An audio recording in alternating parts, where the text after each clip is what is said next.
Ctrl Windows এবং left arrow কি press করব, দেখো এক্সেল পেজ খুলে গেল। আবার সিটিআরএল উইন্ডোজ রাইট অ্যারো কি প্রেস করব, আমার কিন্তু ওপেন করা পেজটা আবার চলে এলো। তো কি করে হলো এটাই তোমাদেরকে শেখাবো।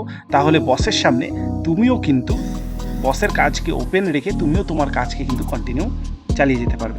অনেক সময় অফিসে তোমাদের বস যদি তোমাদেরকে কোনো কাজ করতে দেয় এবং তোমরা সেই কাজটাকে হোল্ড করে তোমরা তোমাদের কাজ করো সেই সময়টাতে, কিন্তু হঠাৎ করে দেখা গেল বস চলে এলো তোমাদের সামনে, তখন তোমরা কি করে সেই ব্যাপারটাকে ম্যানেজ দেবে, চালিয়ে যেতে পারবে। তাহলে চলো বেশি দেরি না করে শুরু করা যাক। প্রথমে তোমাদের কাজের জন্য যে সফটওয়্যারটি তোমরা ব্যবহার করো বা যে অ্যাপ্লিকেশনটি ব্যবহার করো সেটাকে ওপেন করে নেবে। আমি এক্সেলটাকে ওপেন করে নিলাম। এবার এক্সেল ওপেন হয়ে যাওয়ার পর আমি চাচ্ছি এক্সেলে কাজ আমি এখন করব না, আমি একটু ভিডিও দেখব।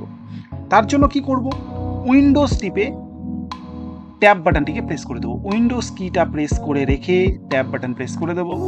তারপর নিউ ডেস্কটপ বলে যে অপশনটি আছে সেখানে ক্লিক করব। ক্লিক করলেই ডেস্কটপ 2 বলে একটি নতুন ডেস্কটপ তোমাদের সামনে ক্রিয়েট হয়ে যাবে, সেটাতে ক্লিক করবে। এবার এখানে তোমরা ভিডিও এডিটিং করবে, নাকি কোনো গেম খেলবে, নাকি ট্রেডিং করবে, নাকি ভিডিও দেখবে, তোমরা যেটা খুশি সেটা করতে পারো। এটা যখন বস হট করে তোমার সামনে চলে আসবে তখন তুমি just Ctrl Windows left arrow কি প্রেস করবে, এক্সেল শিট ওপেন হয়ে যাবে। আবার বস যখন চলে যাবে তখন সিটিআরএল উইন্ডোজ রাইট অ্যারো কি প্রেস করবে, তোমাদের সামনে কিন্তু তোমাদের পেজটি ওপেন হয়ে যাবে।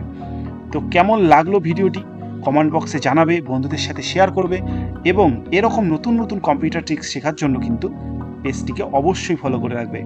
ধন্যবাদ, সকলে ভালো থাকবে।